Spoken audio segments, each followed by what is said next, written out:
மனம் கொடுக்க போயிருந்தேன், நீ என் மனைவியாக வேண்டுமென்று.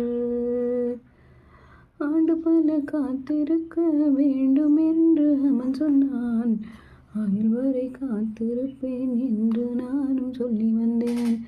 உன்னை நான் சுமப்பதினால் இதயம் கருவறைதான், மனதால் நானும் அல்லையே,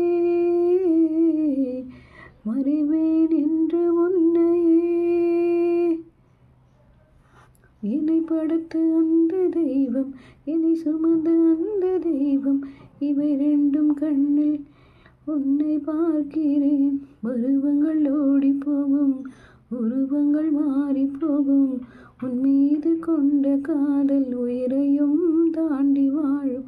சொன்னதெல்லாம் இனி நடக்குமா? நடக்கும்.